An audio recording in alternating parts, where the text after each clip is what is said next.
I said I should have just held on. He's depending on shoulder, he's depending on tricep. And you'll see, I even open my hand up. Whether that's the right thing to do or not, I have no idea. What's up, guys? Monster Michael Todd here. We're back in the Monster Factory. Inga gave us permission to take one round of our East versus West 15 matches, and we could upload it to our platforms. I'm choosing round one, and I'm gonna talk you through this round.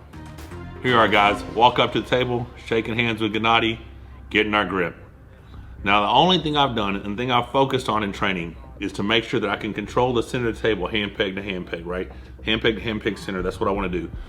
The last time we did this, we slipped. The slips were most of the time leaning towards him more, so I wanted a neutral slip or I wanted to come my way. So we're jockeying back and forth for the grip right now, going to referee's grip. Obviously I wanna cap my thumb. The reason I wanna cap my thumb is because I'm looking to get the slip, right? I'm looking to get the slip. Sometimes in the strap, I won't cap because I can't reach as far on my fingers. So when I'm trying to close, without this cap, I can close further. All right, looking at the referee's grip, making sure our shoulders are square. Now, I had forgotten to tuck my beard in. Normally we tuck my beard in. I forgot to tuck my beard in.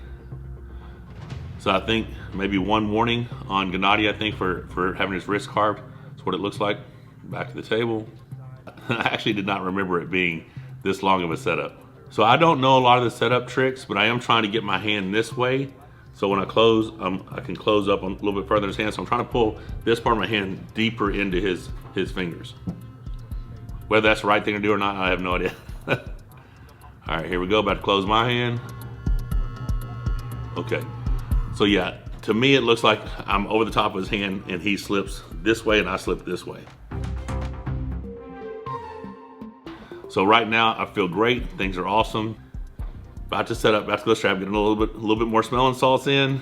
Thank you for the Russian team to let me borrow their smelling salts. They had much stronger smelling salts than I did. Yeah, so like I said, going into this match, the thing I did not want to do was try to flash pin and out hit my hand, right? Round one versus Frank, I had the strategy of just come straight back, control the match, but the emotions and everything involved, as soon as they said go, I just hit as hard as I could and ended up getting my hand stuck out here. I did not want to make that mistake again. So basically I just wanted to come straight back and control the center of the table. Now what's crazy is I did not know this until after the fact I'm watching this.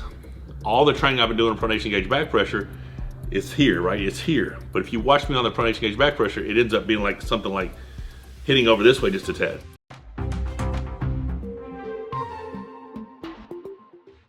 So if you'll watch every start, when you go back and watch this on East versus West or England channel, wherever, you'll see every time I go backwards in the strap, I'm actually knocking him over about a third of the way with strictly back pressure because I'm not trying to go sideways because I want to out hit my hand.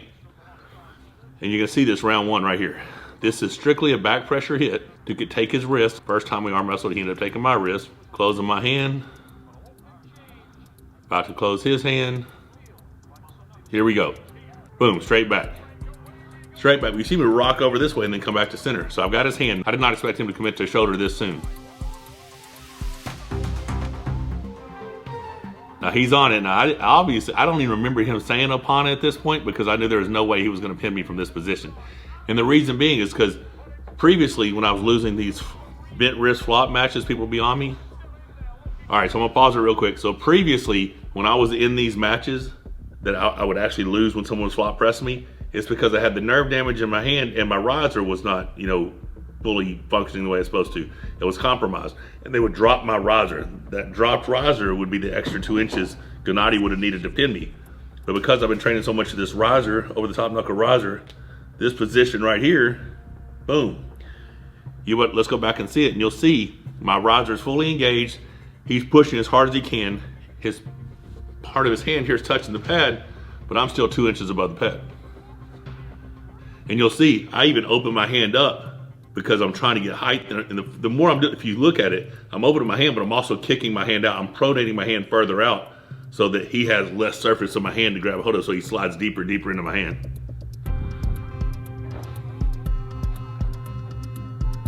And you can see I'm making these minor adjustments, opening my hand. Genadi's complaining because how do I pin him? How do I pin him? Well, you took the wrong approach for one.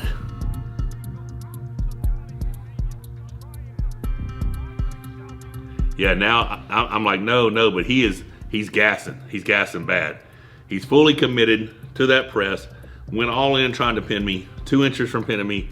Now we come back up about 4 or 5 inches from the pad. I think he's gonna get another good surge in. Let's check it out.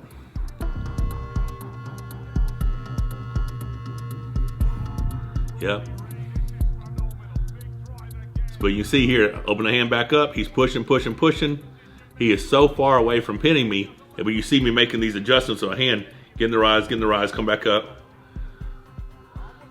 So now my hand actually had dropped, but it's because I'm trying to get hand position. So now I'm walking up high. At this point, it's over with. Like, I'm so far through the strap. So you can see I've walked all the way through. I came from here back up to here. Where I did make a mistake is I should have held this match and made him quit. I should have never transitioned to press. I should have sat there for another 5 minutes. I was so excited to have so much control, and there's pros and cons. I didn't get on the table because I didn't want to injure myself or strain myself to where I would miss my lifts, because I had all these arm wrestling specific programming lifts that I wanted to do, and every time I hit one, it gave me confidence. If I had arm wrestling practice the next day, I'd oftentimes miss it, so I try to keep the table time to a minimum. As I got closer and closer to my final prep, I didn't get on the table at all. What they did was it didn't let me know how strong I was. Because you go to this next round, when you go see it on Ingen's channel, you'll see I flash pin in the press. They call me for a false start. So then I go outside, and outside the strap referee's grip, I top row Genadi this close to pinning him because I do apply side pressure, and that hit, right? I could feel him holding on to me, so I was gonna hit him. I had no idea I had that much side pressure. What I should have done in the next setup in the strap, instead of just going straight back again, I should have actually started straight to pad. I think there was enough strength and side pressure that I had been training that I think I could have just flash pinned out in the straps in an outside move. Well, let's get back to this match. We're real close to seeing the finish of this thing. He's flopped all the way back. So here's something. I am going to talk about this real quick before we finish this. He did ask for a rematch, which I told him I'd gladly do. Obviously, want to beat Ermes, and I want to pull the winner of Jerry versus Levon. After all that, happy to pull Genadi again. But he says after this round 1, his bicep was just blown up. So what I don't understand is if he's going to flop press 95% of the match, why is his bicep blown up? He's depending on shoulder, he's depending on tricep. What damage is he doing to his bicep here? His claim was that his bicep was so blown up after round 1, so he didn't have anything left for the next rounds. Well, he had a better round in round 2 and round 4 than did round 1, right? So I don't know if that was just because he had torn the bicep was an excuse that he wanted to use. All I know is he said going into it, bicep was close to 100%, but he said his wrist was stronger than ever. Well, that's what I negated in this match. I took his hand and took his wrist, took his hand and wrist every round. And that's what I plan to do to Ermes. I know Ermes has a stronger hand than wrist, but the program I'm doing right now, I'm constantly progressing. This match meant so much to me because it was a rematch. I got to come back and avenge a loss, but I also got to show the world that this comeback's real and all things are possible through Christ, and I will continue to do that. If you think about it, go back a year where a lot of people thought I should retire. I shouldn't even come back. I'll never be top whatever. I'll never be able to compete against the pros. I'll never be elite. I'll never be top 15. I'll never be top 10. I'm currently ranked number 5 in the world. So this is not because of anything Michael Todd did except for the work. This is just part of the journey. Hope you enjoy this. Let's finish out this video. He's in it hard. Like I said, I should have just held on. It's going to come real fast. You see me walk, I'm so far through, I should have just held. But you're going to see this pec deck side pressure is going to hit right there.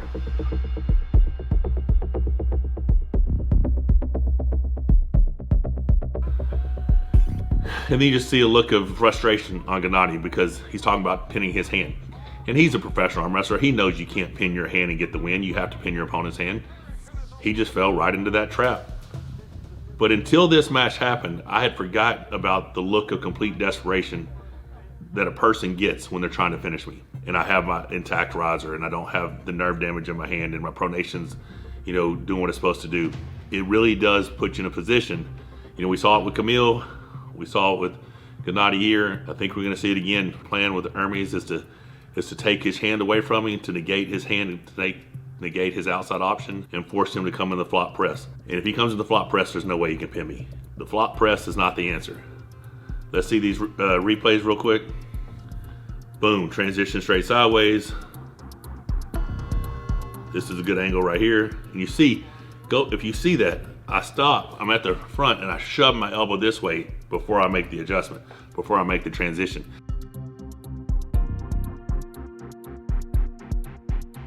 And it's basically pushing his hand slightly past his shoulder so I don't have to compete against that shoulder pressure. I just go ahead and compete against his arm. That's exactly how you want to get out of a flop press. You know, hold, stand back up, climb, transition to pin.